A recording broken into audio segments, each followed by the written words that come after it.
Boa tarde. Hoje a gente tira dúvidas sobre a vacina contra o HPV. Milhares de meninas entre 11 e 13 anos estão tomando a segunda dose em todo o país. E ainda sobre saúde. Maternidades vão ser obrigadas a fazer o teste da linguinha. O procedimento foi criado em pesquisa da USP aqui em Bauru. E mais, aumenta a venda de ar-condicionado e ventiladores mesmo antes do verão.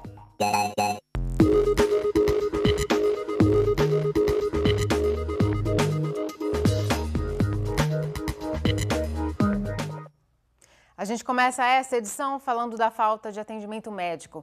Mais uma vez, uma unidade de pronto atendimento fechou as portas em pleno meio de semana. A UPA do Bela Vista não abriu hoje por falta de médicos para fechar a escala. Eles foram remanejados para serviços de urgência e emergência. As portas ficaram fechadas. Um aviso foi colado para informar que a unidade não abriria. A suspensão dos serviços ocorre 10 dias depois da Câmara aprovar a redução da jornada de trabalho dos médicos municipais, justamente para não haver prejuízos na quantidade de atendimentos. Atualmente, faltam 69 médicos na escala da Prefeitura. E a UPA deve reabrir daqui a pouco, às 7 horas da noite.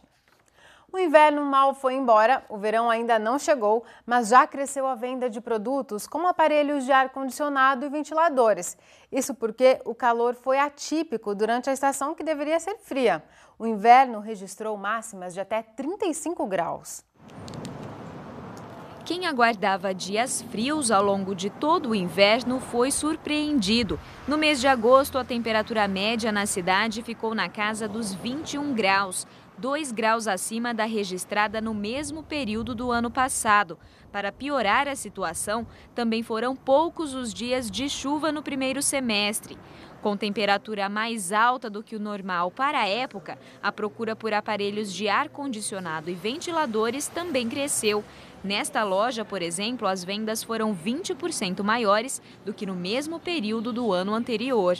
Dos últimos 15 dias para cá, houve um acréscimo da temperatura e o cliente, no momento que ele sofre aquele calor, ele já vem até a loja para comprar o seu ar-condicionado. Nós temos aí uma procura aí de 7 a 15 pessoas por dia, onde o cliente vem até a loja e procura o ar-condicionado para ter o conforto térmico, que é a nossa especialidade, né?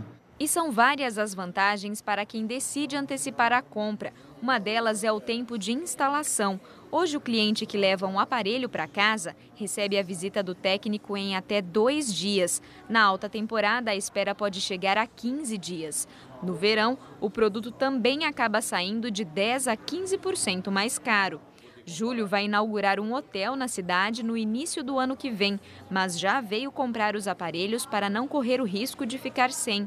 Para ele, o ar-condicionado tem se tornado um item de primeira necessidade. No caso da hotelaria, se você não tiver um bom ar, um bom café, uma boa cama, uma boa ducha, seu cliente não retorna mais. Situação parecida nesta loja de ventiladores, há 18 anos no mercado.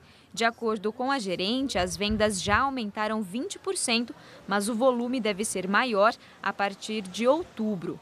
Pelo que eu estou sabendo, que as fábricas já passaram, esse ano o calor vai ser forte. Diz que vai vir um El Niño aí, diz que no mês de outubro, então tem que começar já a comprar. A procura já começou, então eu creio que a demanda vai ser bem maior do que o verão do ano passado. Para este economista, a decisão de comprar produtos em baixa temporada é sempre válida, mas não dispensa a pesquisa de preços e a negociação por outras vantagens. Houve no ano passado, a época que você ia comprar ventilador, não tinha nem ventilador para vender, né? Então, a aquecida, né? Os preços estarão altos, né? Aí você conseguir negociar, né, com o seu fornecedor é mais difícil. Agora que você tem um mercado mais calmo, vamos dizer, ou menos aquecido, acho que você consegue um desconto melhor, porque quem oferta o produto, né, está querendo demanda. E E os próximos dias não devem ser de calor intenso por causa da influência de uma frente fria aqui no estado. Veja os detalhes na previsão. Áreas de instabilidade mantêm o dia nublado em praticamente todo o estado de São Paulo. Há chances de chover a qualquer momento em todas as regiões. Essa tendência deve durar até o fim de semana, com ligeira melhora no tempo no domingo. Para Bauru, a previsão de pancadas de chuvas até o início da semana que vem. Nesta quinta, pode voltar a chover até o fim do dia. A umidade do ar agora é alta, de 78%. Os ventos sopram a apenas 9 km por hora. Hoje a temperatura variou entre 17 e 26 graus. Amanhã a mínima prevista é de 22 e a máxima de 30 graus. E você viu aqui no Nesp Notícias que o DAI suspendeu o rodízio de água porque a lagoa de captação do Rio Batalha já voltou a um nível confortável. Agora à tarde estava com 2,42 metros. A previsão é de que no fim de semana ela chegue a 2,60 metros, o nível considerado normal. Ainda assim, é preciso economizar água, porque um novo período sem chuvas e as temperaturas em elevação podem baixar o nível rapidamente. E é justamente este o tema da nossa nova enquete. Diante da crise no abastecimento de água em Bauru, você mudou os seus hábitos de consumo? Sim ou não? É possível votar pela internet ou pelo canal digital no portal de interatividade. A Secretaria Municipal do Meio Ambiente vai realizar no mês de outubro mais uma edição do curso de poda de árvores. As inscrições estão abertas. Ao todo, são 40 vagas e as aulas com conteúdo teórico e prático vão ser realizadas nos dias 23 e 24 de outubro. Para participar do curso, é preciso ter no mínimo 18 anos. As inscrições podem ser feitas de 22 a 26 de setembro na Avenida Alfredo Maia, número 110. Outras informações pelo telefone 3234-6849. Leire Bevilacqua para o Nesp Notícias.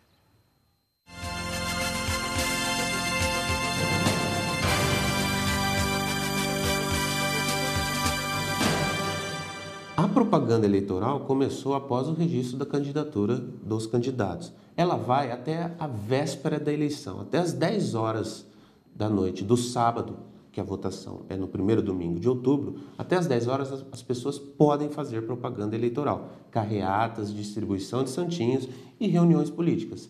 Isso não há problema algum.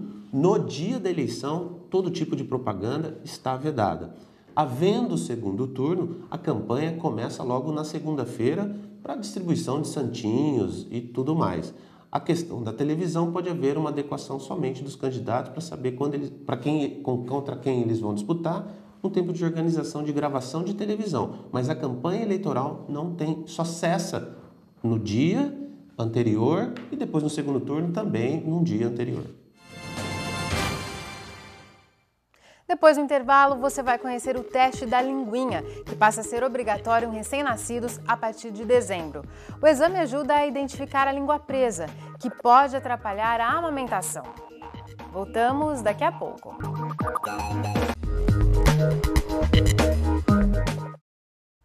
Voltamos com uma dica para você que é professor e quer investir na sua formação. A Faculdade de Ciências da Unesp em Bauru está com inscrições abertas para o mestrado profissional em docência para a educação. As inscrições podem ser feitas no site do programa até o dia 15 de outubro. Podem se inscrever professores da educação básica ou profissionais de diferentes formações que estejam atuando em áreas relacionadas ao ensino. São 27 vagas para a turma que vai começar em março do ano que vem. A gente volta a falar de saúde e agora de uma situação comum, que é a língua presa. Tem influência genética, só que muitos pais não sabem quando os bebês sofrem com esse problema. Para evitar que a alteração só seja resolvida na adolescência ou na fase adulta, quando é mais difícil de tratar, uma pesquisadora do campus da USP aqui em Bauru desenvolveu um teste pioneiro para diagnosticar a língua presa em recém-nascidos. É um procedimento rápido, indolor e tão eficaz que até o fim do ano vai ser adotado no Brasil inteiro. Luíde tem 1 ano e 4 meses e recebeu o diagnóstico de língua presa desde que nasceu.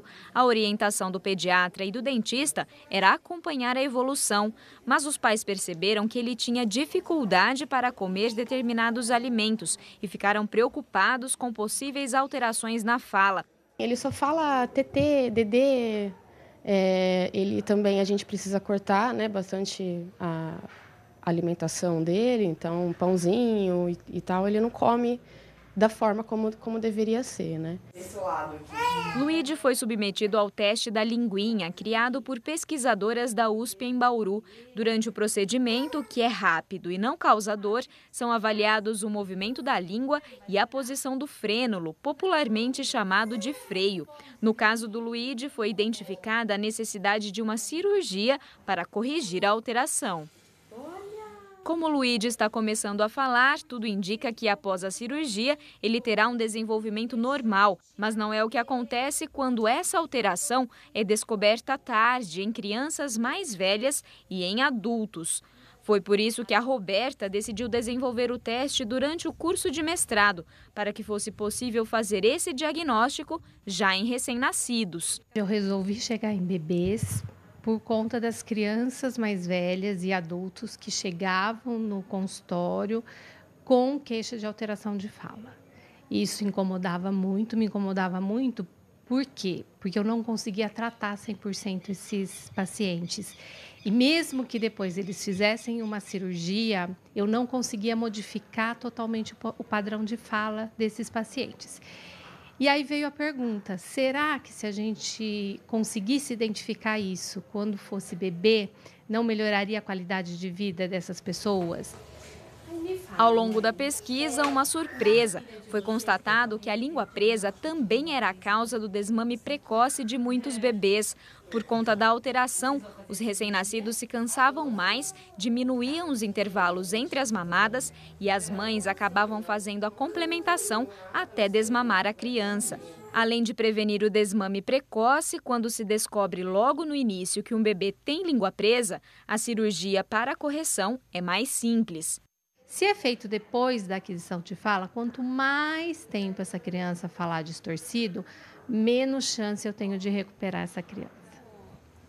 O reconhecimento da pesquisa veio em junho deste ano, quando foi sancionada uma lei federal que obriga maternidades e hospitais a realizarem o teste da linguinha em recém-nascidos. A lei, que entra em vigor em dezembro, só aumenta a responsabilidade dessas pesquisadoras. E isso também faz com que exista uma aproximação da universidade aos profissionais, possibilitando uma educação continuada também, uma atualização profissional. Então, nós temos uma parceria aí completa, né, entre o ensino, a pesquisa e a extensão.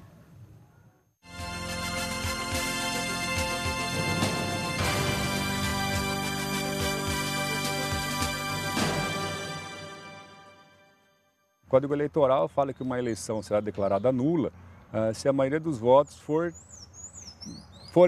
tiverem a sua nulidade declarada.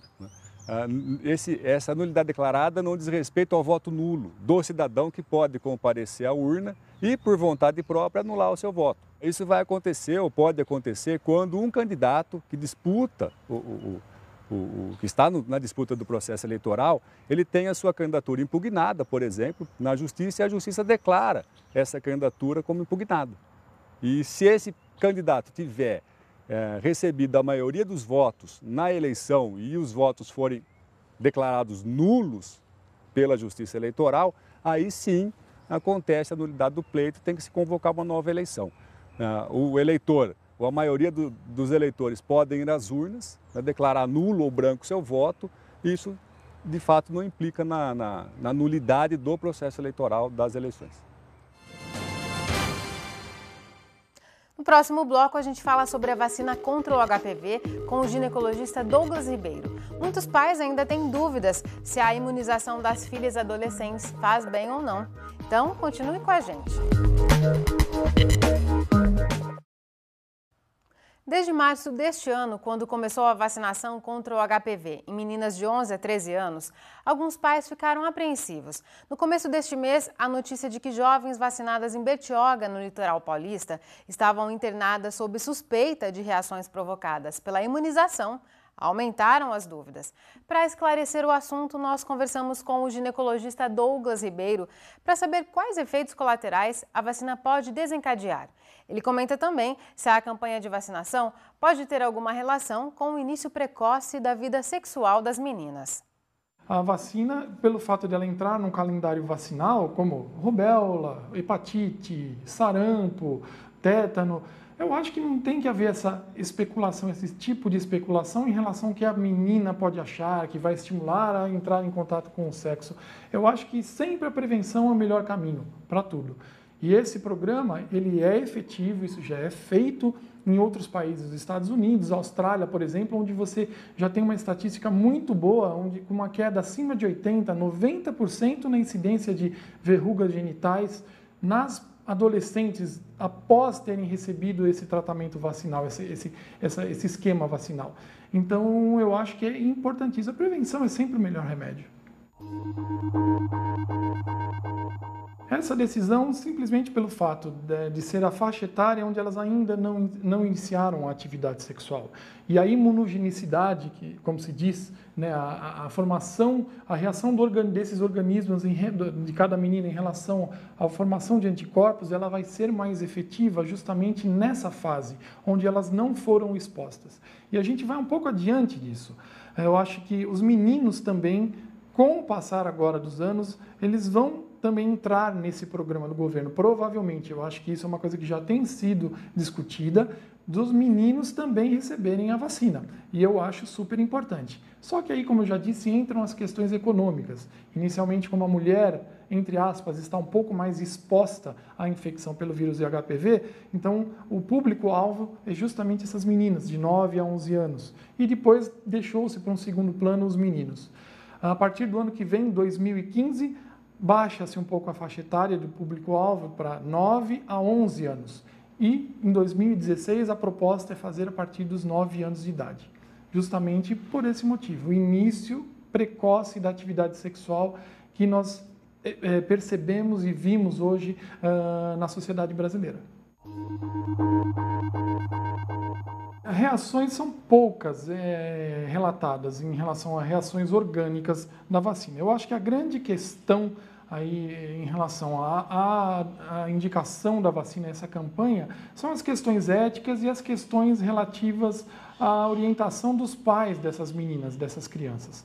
Eu acho que ainda existe um certo tabu em relação à indicação de uma vacina preventiva para uma doença sexualmente transmissível, que alguns pais podem achar que, de repente, vão explicar para a filha: minha filha, essa vacina é para doença sexualmente transmissível, e essa menina não sabe o que é sexo, não teve contato não teve relação sexual ainda, isso pode gerar algum transtorno, o pai acha que pode estimular, até no caso, ela iniciar precocemente essa atividade sexual. Eu acredito que isso é mais um tabu, né? E não sim uma coisa real, uma coisa efetiva. Eu acho que cabe a cada pai, a cada casal de pais, orientar da melhor maneira as suas filhas. E esse resultado no futuro é importantíssimo.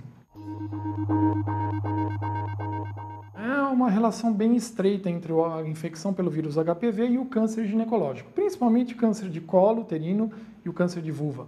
É uma ligação super estreita. Nem toda mulher que é infectada pelo vírus HPV vai desenvolver o câncer, sendo esse HPV tratado ou não. Aí entram questões imunológicas, questões de resistência individual que cada paciente, cada pessoa tem. Mas o importante termos em mente que o HPV é intimamente relacionado à gênese, né, à formação do câncer de colo uterino. E se ele detectado a tempo, se ele detectado precocemente, através dos exames mais simples, como um Papa Nicolau, e hoje, depois, tendo-se uma lesão sugestiva de infecção por HPV, você tem hibridização, captura híbrida, onde você consegue rastrear mais profundamente esse HPV, você consegue tratar e evitar que ela desenvolva no futuro o câncer ginecológico. Para quem não toma a vacina e quer se prevenir do vírus, é aquela orientação clássica que já é veiculada na mídia, nos postos de saúde, nos ambientes hospitalares e tudo mais. É a prevenção. Sexo com camisinha, com preservativo, né? Sempre evitando a multiplicidade de parceiros e sempre respeitando o fato de ter que se passar em consulta, a mulher principalmente, consulta ginecológica anualmente. Notou alguma alteração, desde um corrimento, desde uma lesão na vulva externa, em forma de verruga, procurar o seu ginecologista. E no homem, a mesma coisa. Apareceu alguma irritação diferente em seu pênis, uma lesão verrucosa, alguma lesão, uma ferida na genitália, procurar o urologista.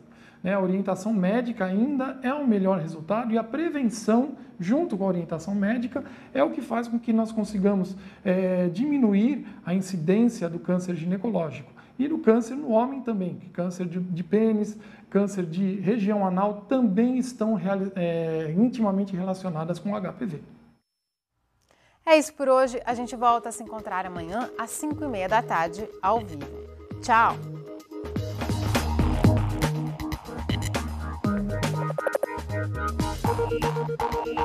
Thank you.